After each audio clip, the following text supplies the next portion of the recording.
Hello, everybody, and thank you very much for joining us on this presentation. My name is Professor Asma Deeb, and I am the chair of pediatric endocrinology at Sheikh Shakhbout Medical City, Abu Dhabi, United Arab Emirates. We're going to talk today about the thyroid neonatal screening. So just very quickly, I'd like to remind you of the embryology of the thyroid gland, which is quite essential for the concept of the congenital hypothyroidism disease. So just to remind people on the floor that the thyroid gland develops from the first and the second pharyngeal pouch at the base of the tongue, and it reaches to the final destination at the center of the neck at the 7th week. And from the 10th week of gestation, trapping of iodine starts and secretion of thyroid hormones begin. By the time of the end of gestation, transplacental passage of total thyroxine is evident. Congenital hypothyroidism, as you all know, has very unique clinical picture, but it can be quite unspecific. So those babies can be hypotonic, lethargic, not very active, and they can have edema with umbilical hernia, as well as macroglossia. The reason why I showed the embryology is it's related to the anatomical classification. So congenital hypothyroidism can either be due to dysgenesis of the gland or dishormonogenesis. Within dysgenesis, the gland can be agenetic, so agenesis can be hypoplastic or can be ectopic, when that descent I talked about from the base of the tongue to the thyroid gets impaired. So why do we need to treat and diagnose congenital hypothyroidism early? Simply because untreated congenital hypothyroidism leads to intellectual disabilities, and prompt diagnosis helps early detection of the disease and allows us to treat the condition adequately. And if we do that, this results in normal neurocognitive outcome in adulthood.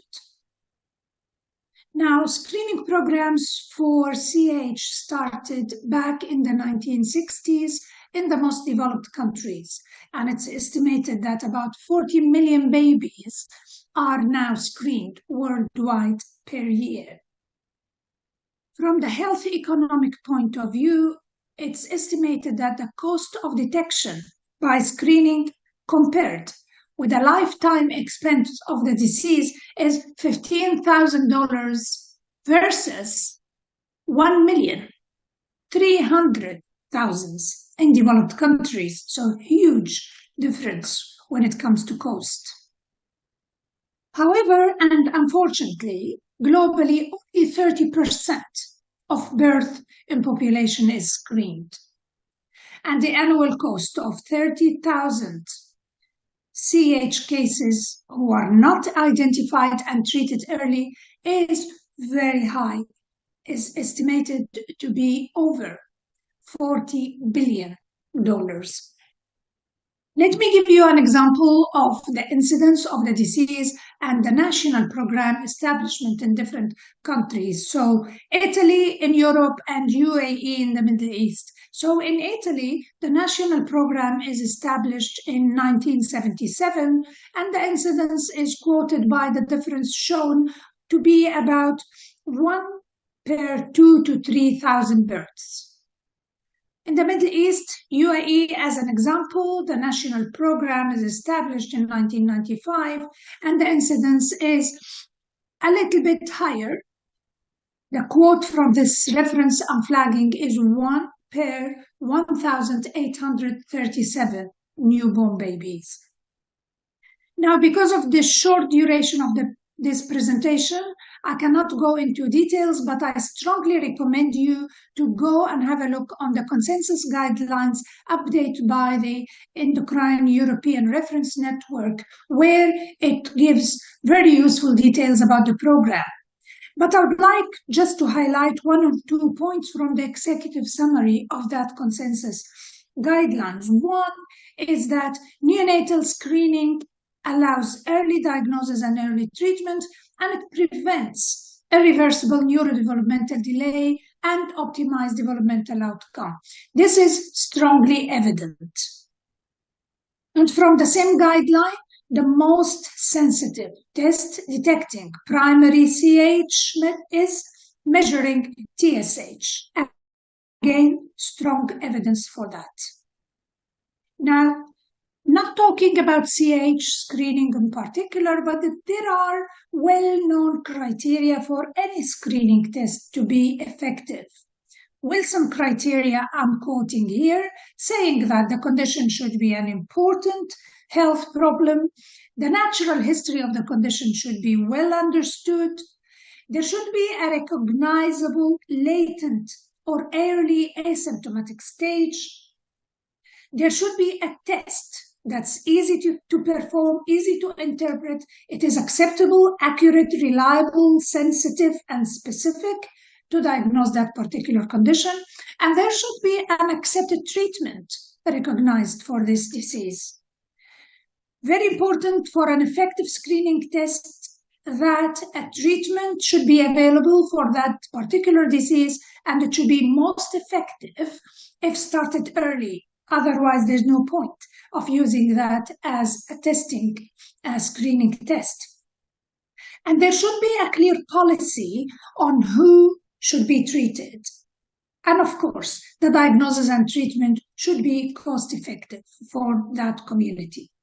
Now, the TSH is well known to be the most sensitive and the most useful marker for CH. If it is high, then we're dealing with primary hypothyroidism.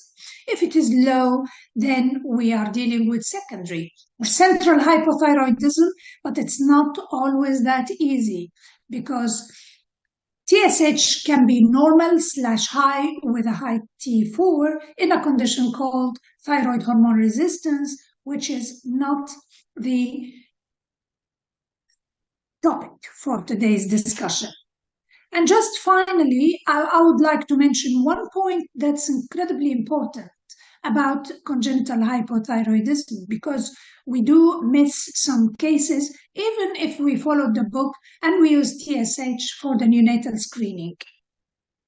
Now, TSH is the main test for neonatal hypothyroidism, and it is effective if the CH is primary.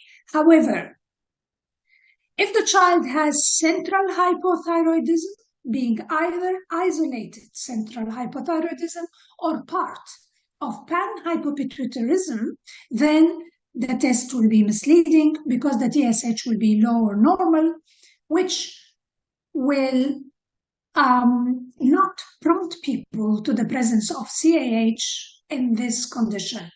So, although isolated TSH deficiency is rare, but it can happen.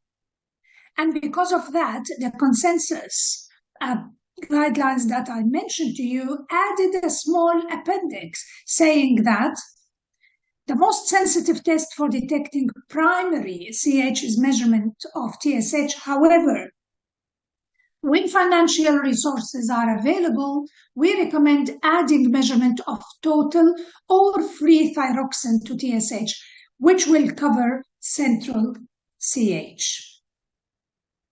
With that, ladies and gentlemen, I would like to conclude this short talk by saying that unrecognized CH is a major cause of neurodevelopmental delay in children globally. Neonatal screening for CH should be implemented throughout the world. Increasing coverage of newborn screening worldwide remains a significant public health challenge. TSH remains the test of choice for screening for CH. However, free T4 should be considered to early diagnose other form of CH, namely central hypothyroidism. And with that, I close and thank you very much indeed again for watching.